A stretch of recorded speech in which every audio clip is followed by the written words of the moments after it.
Hello मेरे प्यारे साथियों, आप लोग का सुस्वागतम हमारे इस चैनल पे, जिस चैनल पे हम लोग इंडियाज़ एजुकेशन सर्विस का एक ज्ञान की धारा में हम लोग आ जाते हैं। इस धारा में आज हम लोग जो बहने वाले हैं वो इस धारा का, इसमें ऐसे धारा हम लोग बोल तो ज़रूर रहे हैं, लेकिन ये धारा कोई कानून का नहीं है, CRPC वाली कोई धारा नहीं लगने वाला है। ये धारा एक बहाव है, जो कि पानी की एक धारा होती है वो वाली है। ठीक है, जो कि हम लोग इस चैप्टर को लेकर आए हैं, जो कि क्वाड्रेटिक इक्वेशन है। आप लोग का क्लास 10 का चैप्टर नंबर कौन सी, चैप्टर नंबर 4 की ये क्वेश्चन है ना। तो इस क्वाड्रेटिक इक्वेशन में हम लोग बहुत कुछ ऐसी बातें जानेंगे, लेकिन इसके जानने से पहले हम लोग इसके पहले क्या क्या पढ़े थे, उस पढ़ी हुई हिस्से में एक आया था लीनियर इक्वेशन, याद है? अगर याद होगा तो थोड़ा बात बन जाएगा हम लोग का। लीनियर इक्वेशन एक बात आया था ना, जो कि हम लोग पोलिनोमियल चैप्टर में पढ़े थे, जिसकी हाईएस्ट डिग्री पावर 1 होती है।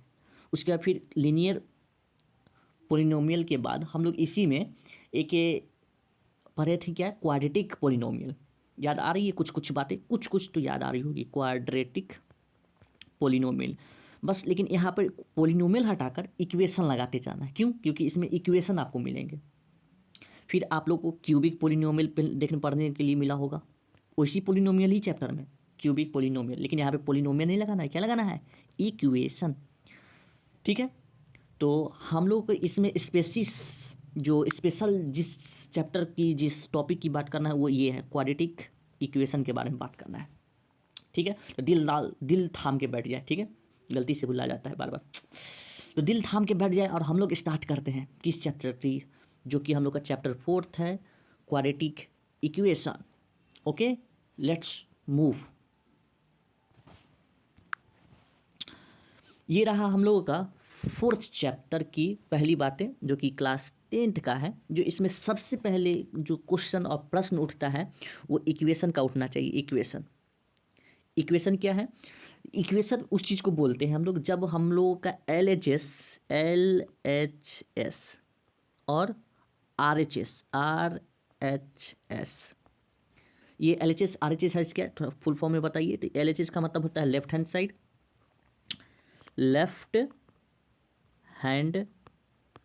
साइड। ओके, तो RHS का भी फुल फॉर्म होता होगा? यस, बिल्कुल। कौन सी फुल फॉर्म होता है इसका? इसका होता है राइट हैंड साइड।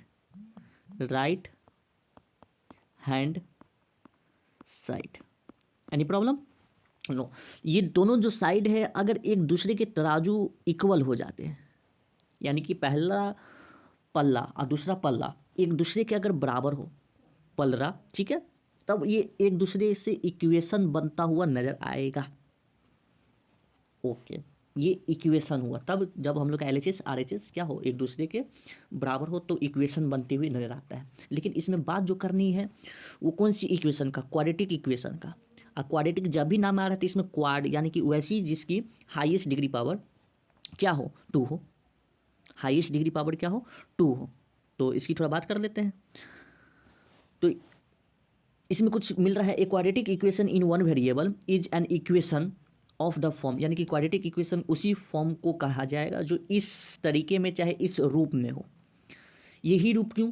क्योंकि हम लोग पोलिनोमियल चैप्टर में इसके बारे में देखे थे कि इस तरीके में सजी हुई आती है पोलिनोमियल, जो कि इसको इक्वेशन तब बनता है क्योंकि ये किसकी इक्वल है? ध्यान से देखें तो AX² प्लस का BX और प्लस का C, ये इक्वल कर दिया किसके? 0 के। ये हुआ RHS और ये हुआ आपका LHS। तो ये इक्वेशन अब बना लिया, ये अब पोलिनोमियल नहीं रहा। पोलिनोमियल कब होता? जब ये हटा दिया जाता, तब ये होता क्या? क्वाड्रेटिक पोलिनोमियल होता है मेरा एक तरह से। लेकिन इसमें खासकर इक्वेशन के बारे में बात करना है। ये इक्वेशन बनाया, और कुछ बातें तो हम लोग उसी चैप्टर में पढ़ लिए थे, जैसे कि इसकी हाईएस्ट डिग्री पावर कितनी है? 2 है। तो इसके मैक्सिमम कितने सुपुत्र हो सकते हैं? 2 हो सकते हैं, एक अल्फा एक बीटा हो सकते हैं। ठीक है, एनी प्रॉब्लम? नो। अच्छा, इसमें ABC जो देखने के लिए मिला है, ABC वो क्या है? एक रियल नंबर है। रियल नंबर के भी जानकारी लिए थे, जो सारे चीज़ आ जाते हैं इसमें, रैशनल इरेशनल नंबर, है ना। बिल्कुल। अगर इस इक्वेशन के क्वाड्रेटिक इक्वेशन बनाना है तो इसका एक फॉर्म ये हो गया, यानी कि इस फॉर्म में होना चाहिए। सही बात है। सही बात है। अगर ये सही बात है तो इसी फॉर्म में हम लोग इसका एग्जाम्पल ये ले सकते हैं, ये ले सकते हैं, बिल्कुल ले सकते हैं। अगर इसी को ऐसे लिख दिया जाए एक्स स्क्वायर माइनस का 5x इक्वल टू में माइनस का 6, तो क्या ये क्वाड्रेटिक इक्वेशन होगा? ऑफ कोर्स, क्यों नहीं होगा, क्योंकि ये मतलब हो सकता है LHS और RHS अभी भी इक्वल किया जा रहा है, तो ये इक्वेशन का अभी भी फॉर्म बन रहा है, अभी भी इसका एक रूप है, ठीक है। लेकिन इस फॉर्म में लाने के लिए, इस फॉर्म में लाने के लिए इस -6 को उठाकर यहाँ से इधर लाना होगा LHS की तरफ, ठीक है, ठीक है। क्वाड्रेटिक क्यों है? क्वाड्रेटिक इसलिए क्योंकि इसकी हाईएस्ट डिग्री पावर कितनी है? 2 है। Any problem? नो। तो इस तरीके से हम लोग ये जाने क्वाड्रेटिक इक्वेशन क्या है, समझ में आए क्वाड्रेटिक इक्वेशन क्यों रखा गया ना। नेक्स्ट पे चलते हैं। नेक्स्ट टॉपिक है आपका ये क्या कि स्टैंडर्ड फॉर्म। स्टैंडर्ड फॉर्म करने का मतलब every quadratic equation can be in written form, यानी कि जितने भी क्वाड्रेटिक इक्वेशन जो होते हैं वो इसी फॉर्म में रहते हैं। अगर इस फॉर्म में नहीं है, सपोज कीजिए कुछ ऐसे दिया हुआ है एक्स स्क्वायर माइनस का 5x और माइनस का 8 दिया हुआ है, ठीक है, इक्वल टू 0 दिया हुआ है, ये तो पहले ही से अपने में सजा हुआ है। सजा हुआ है कहने का मतलब ये पहले ही से इस रूप में है, जिस रूप में ये यहाँ पर लिखा हुआ है, ये वाला रूप में पहले ही से, ठीक है। ये तो ठीक है, ये इसमें कोई दिक्कत नहीं है, इसमें कोई दिक्कत नहीं है। लेकिन दिक्कत कब है? दिक्कत तब है जब कुछ इस तरीके से दे दे 5x प्लस का एक्स स्क्वायर माइनस प्लस का 6 ऐसे दे दे, चाहे यहाँ पर प्लस का 6 हटाकर यहाँ इक्वल दे दे।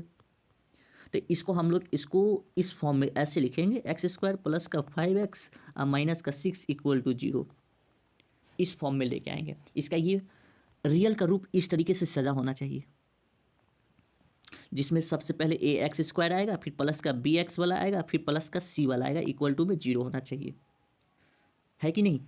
बिल्कुल। तो वही यहाँ पर बताया हुआ है कि हमेशा ए के साथ हमेशा एक्स स्क्वायर होना चाहिए, जो कि यहाँ पर ये बताया हुआ है, और बी के साथ हमेशा इसका पावर 1 वाला आना चाहिए, जो कि यहाँ बताए हुए हैं, और सी के साथ कुछ एक्स नहीं होता, ये कॉन्स्टेंट टर्म है, तो ये हमेशा सी सबसे लास्ट में आते हैं ऐसे, ठीक है। कहने का मतलब एक फैमिली में सबसे पहले ये वाला आएंगे, सबसे पढ़ी लिखी 2 पावर वाला, फिर पावर 1 वाला आएगा, और फिर पावर 0 वाला आएगा, समझे? कोई इसमें डाउट नहीं?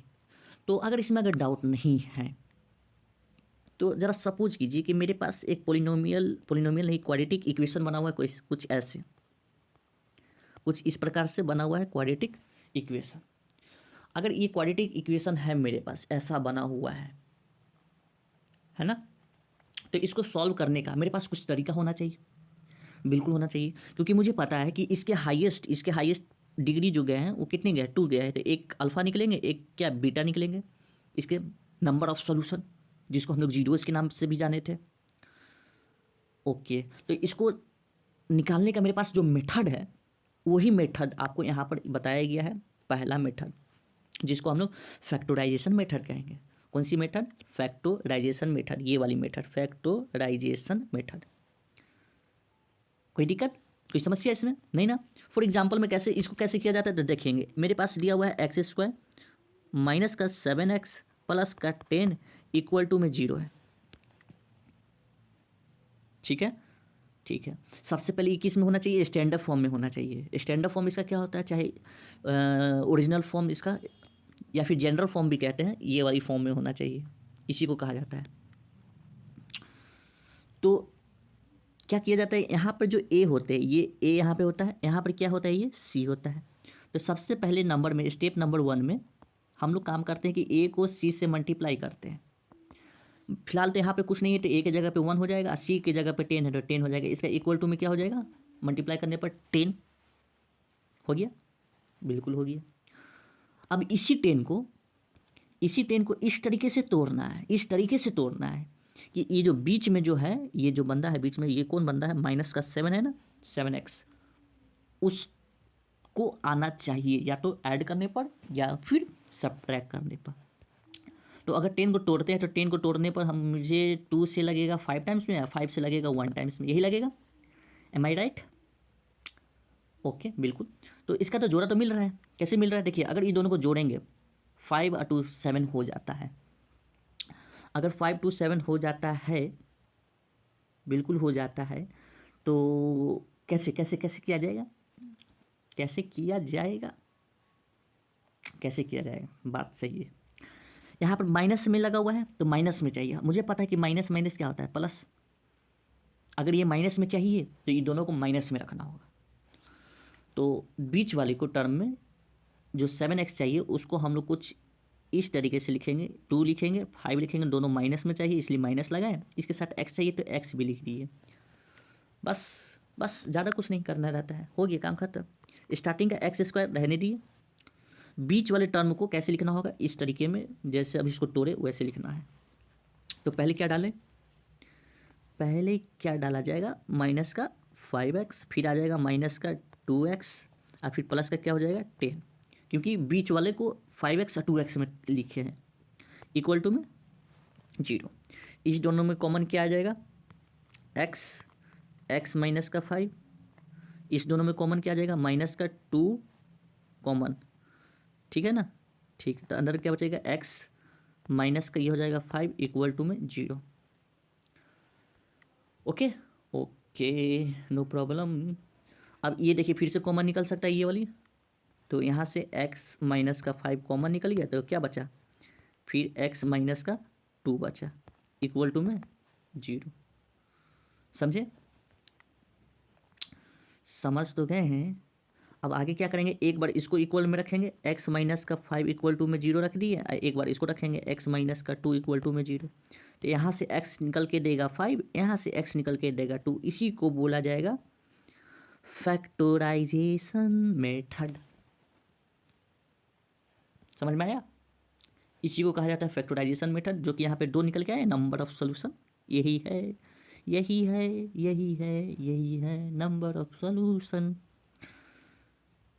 एनी प्रॉब्लम इसमें नहीं, तो ये फैक्टराइजेशन मेथड यानी कि FM मेथड यही है। FM रेडियो सुनते हैं ना, वही है FM मेथड। ओके ओके, चलिए नेक्स्ट पॉइंट पे चलते हैं। एक तो ये मेथड हो गया, और मेरे पास मेथड है, और मेथड कौन सी है, ये मेथड, एक मेथड ये है, ये है, आपको शायद दिख नहीं रहा होगा लेकिन दिखाते हैं, ये है कंप्लीटिंग द स्क्वायर मेथड। कौन सी मेथड, नहीं सुनाई दिया, ये मेथड को हम लोग कहते हैं कंप्लीटिंग द स्क्वायर मेथड। अब ये कैसा मेथड है, पहली बार देखने के लिए हम लोग को मिल रहा है ना, आपको भी ऐसी लग रहा होगा, बिल्कुल ऐसी लग रहा है, ऐसी। इस मेथड को हम लोग डिटेल से बाद में जानेंगे, इस पे हम लोग लेक्चर भी बनाए हुए हैं। कंप्लीटिंग स्क्वायर मेथड हम लोग किस तरीके से बनाते हैं, इसके हम लोग जब डिटेल में क्लास कर रहे थे तो उसमें एकदम डिटेल में बताएं कि ये मेथड कैसे हम लोग लगाते हैं, और इसी मेथड से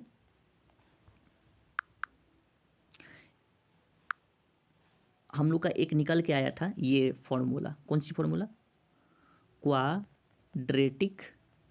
क्वाड्रेटिक फॉर्मूला निकल के आया था, ठीक है। यही हम लोग का तीसरा मेथड होने वाला है। एनी प्रॉब्लम, ये हम लोग का दूसरा मेथड है। ये दूसरा मेथड क्या है, कंप्लीटिंग द स्क्वायर मेथड, यानी कि अगर कोई चीज़ स्क्वायर में नहीं है, जैसे कि एक स्क्वायर होता है ना, a प्लस बी का क्या होता है, होल स्क्वायर होता है ना, अगर इस चीज़ में नहीं है, कोई भी इक्वेशन अगर इस चीज़ में नहीं है, तो उस इक्वेशन को, सपोज कीजिए यहाँ पे ये इक्वेशन लिखा हुआ है, इस इक्वेशन को हम लोग ऐसे इस रूप में लाते हैं, इसी को कहते हैं कंप्लीटिंग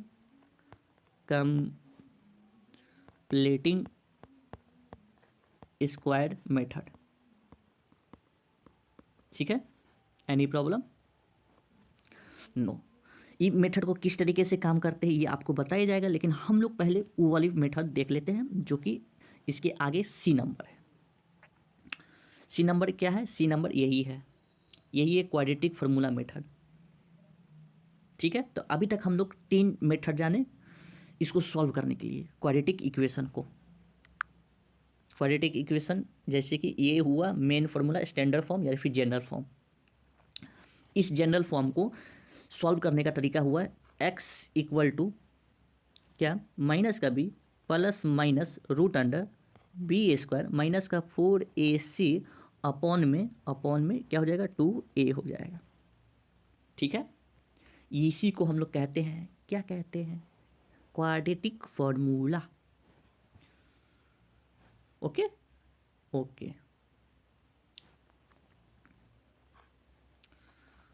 क्वाड्रेटिक फॉर्मूला यही है। ठीक है, ठीक है, इतनी बात समझ में आया? समझ में तो आया होगा। जैसे कि इसको बनाने के लिए हम लोग क्या करते हैं, इसमें पहले आप लोगों को जो इक्वेशन दिया हुआ उसमें से आपको ए पता होगा क्या है, बी क्या है, सी क्या है, ये पता है। अगर ये सब पता है तो इस फार्मूला पे हम लोग पुट करते हैं। जैसे कि एक एग्जांपल में कुछ ये दिया हुआ है, ये दिया हुआ है, इसमें ए ये है, बी ये है, सी ये है, इस फार्मूला पे पुट कर देते हैं। तो x इक्वल टू माइनस का b क्या है, देखिए तो माइनस का 7b है, प्लस माइनस, ठीक है, रूट अंडर b क्या था, b है 7, तो 7 का स्क्वायर, और वो भी माइनस में, तो माइनस लगा दिए। ठीक, फिर माइनस का 4 इंटू ए आपका 2 है, c क्या है 3 है, मल्टीप्लाई नीचे आइए 2 इंटू ए क्या है, फिर से 2 है। नेक्स्ट चलते हैं, इसको थोड़ा सॉल्व करेंगे। तो x इक्वल टू यहाँ पर प्लस हो जाएगा क्योंकि माइनस माइनस प्लस होता है, यहाँ प्लस माइनस रूट अंडर, यहाँ हो जाएगा 49, इसको माइनस इसको करेंगे मल्टीप्लाई तो कितना हो जाएगा, 4 दूना 8, 8 की 24। ठीक है, सही से नहीं लिखा यार, इसको मल्टीप्लाई किया तो 4 2 जा 8, इसको मल्टीप्लाई करेंगे तो 24 हुआ ना। ठीक है, और नीचे क्या है 2 2 जा 4 हुआ। ठीक है, इसको और सॉल्व करने की कोशिश करेंगे तो x equal to 7 plus minus root under, इसमें से इसमें जाएगा तो कितना बचेगा, 5 बचेगा, 5, अब 4 में से 2 जाएगा तो 2 बचेगा, और नीचे कितना आ जाएगा 4 आ जाएगा। फिर x equal to 7 plus minus root 25 का कितना निकलता है, 5 निकलता है, अपॉन क्या हो जाएगा 4 हो जाएगा, है ना। बिल्कुल सही बात है। तो इस तरीके से ये x निकाले हैं x, लेकिन इसमें तो 2 निकलना चाहिए क्योंकि हम लोग क्या पढ़ रहे हैं, क्वाड्रेटिक इक्वेशन। तो इसके हर एक इक्वेशन का कितना निकलना चाहिए, नंबर ऑफ सुपुत्र यानी कि सॉल्यूशन, एक अल्फा एक बीटा में निकलना चाहिए। ठीक है, तो इसी चीज़ को जो हाँ x लिखा हुआ है उसको अब 2 तरीके से लिखना होगा। कहने का मतलब जो ये लिखा हुआ था x equal to 7 plus minus का 5 अपॉन क्या था 4 था, यहाँ पे प्लस माइनस क्यों आया, क्योंकि एक बार x को प्लस के साथ रखना होगा और इसी x को एक बार माइनस के साथ रखना होगा। तो x इक्वल टू यहाँ पे 7 5 12 अपॉन 4 हो जाएगा, और एक बार x इक्वल टू यहाँ पे हो जाएगा क्या 2 अपॉन 4।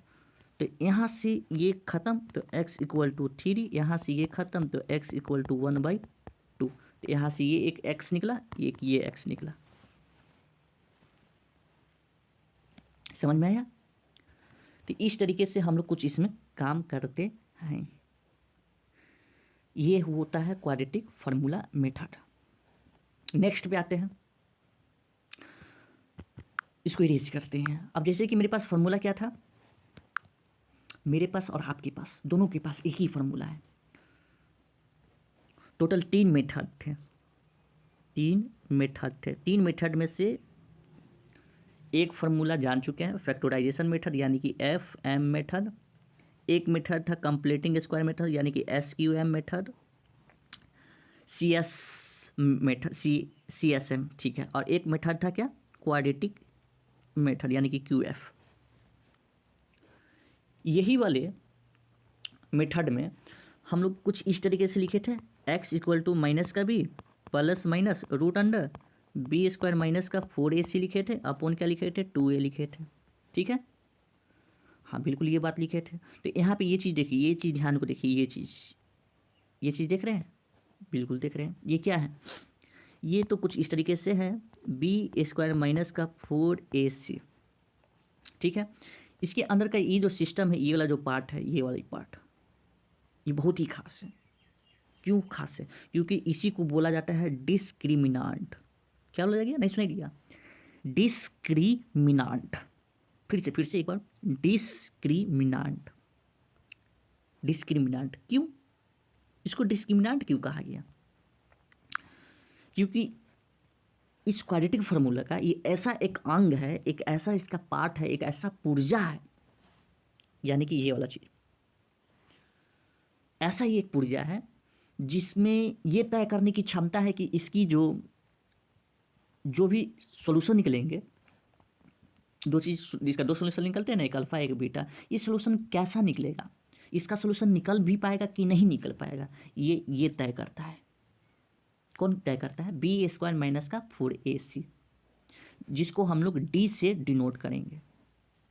किससे? डी से। तो यानी कि मेरा कहने का मतलब कुछ इस प्रकार भी हुआ कि अगर इसको ऐसे लिख दे, x इक्वल टू माइनस का b plus minus root under d upon 2a, तो कुछ गलत है क्या? नहीं, कुछ गलत नहीं, एकदम सही है, पूरा सही है। समझे? समझ गया।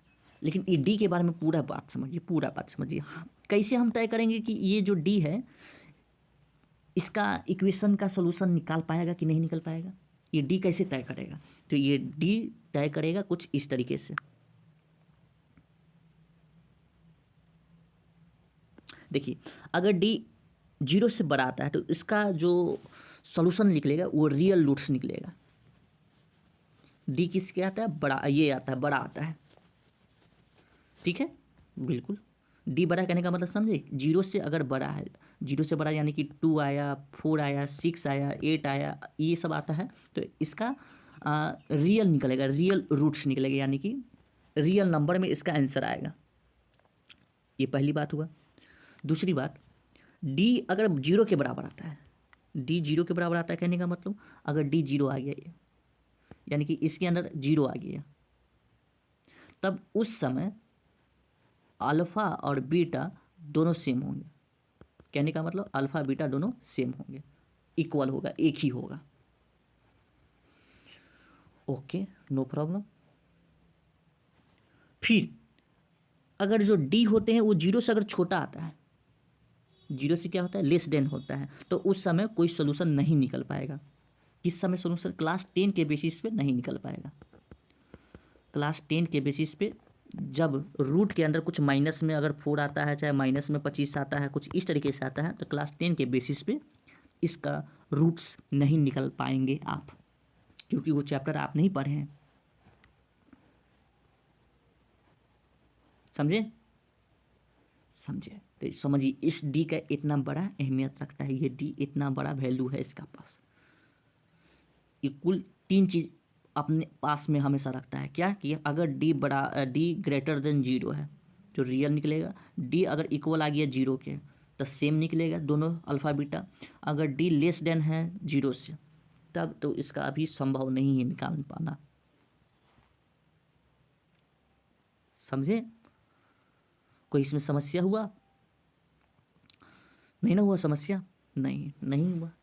तो एक एग्जांपल बताइए कि जैसे कि इसका एग्जांपल चाहते हैं कि ये कब कब हो सकता है। तो यहाँ पे एक इक्वेशन देखिए, इक्वेशन दिया हुआ है। ये इक्वेशन क्या दिया हुआ है? एक्स स्क्वायर प्लस का 3x प्लस का 10 इक्वल टू 0। इसमें आपको ए बी सी पता है ना? हाँ, देखेंगे तो पता क्यों नहीं रहेगा। तो बताइए, x इक्वल टू माइनस का b है, तो माइनस के b की जगह पे क्या रख दिया जाए? 3 plus minus root under b square, b कितना है? 3 का स्क्वायर हो जाएगा, माइनस उसके बाद फिर 4 है, तो 4 इंटू 1 है, और क्या है? सी क्या है? 10 है। ठीक है, अपॉन नीचे क्या आ जाएगा? 2a, तो 2 इंटू ए की जगह पे 1, तो x इक्वल टू माइनस का 3 प्लस माइनस रूट अंडर ये 9 हो जाएगा, माइनस ये कितना हो जाएगा? 40 हो जाएगा, बिल्कुल। और अपॉन में क्या हो जाएगा? 2 हो जाएगा। तो फिर आगे बढ़ाएंगे तो x इक्वल टू माइनस का 3 प्लस माइनस ये रूट का माइनस में 31 आ जाएगा, क्योंकि 40 में 9 घटाएंगे तो 31 आएगा। अपॉन में क्या है? 2 है। अब बताइए, ये रूट के अंदर क्या में आया? माइनस में आया। क्या अभी तक हम लोग पढ़े हैं कि रूट के अंदर कोई माइनस में हुआ हो? चाहे माइनस में 2 हुआ हो इस तरीके से, चाहे माइनस में 4 हुआ हो इस तरीके से, पढ़े हैं क्या? ऐसा कुछ अभी तक पढ़े हैं? तो नेगेटिव रूट वाले अभी तक हम लोग को पढ़ाई नहीं हुआ है, तो इसलिए इस समय इसको रखेंगे इस कैटेगरी में। ये कैटेगरी है इसका। अगर ये कैटेगरी है तो इस समय हम लोग इसको सीधा सीधा कह देंगे नो रियल रूट्स। ठीक है, कोई समस्या नहीं। अगर कोई समस्या नहीं है, कोई दिक्कत नहीं हुआ, तो इसको इरेज करते हैं, इसको भी इरेज करते हैं। आप लोग को जितना इस चैप्टर 4 में, ये जो चैप्टर 4 में बताना था, उसकी पहली पार्ट को समाप्त करते हैं, क्योंकि इसमें जो भी चीज़ समझाना है, जो कि सुपर शॉर्ट में का बातें था, वो हो चुका है, ये कंप्लीट है। कल हम लोग आप लोग को इसमें प्रैक्टिस सेट लेकर मिलेंगे, प्रैक्टिस सेट क्वेश्चन का लेकर मिलेंगे। तब तक के लिए आप लोग का बहुत बहुत धन्यवाद। इसे अपने फ़ायदे के लिए आनंद उठाएं। जय हिंद, जय भारत।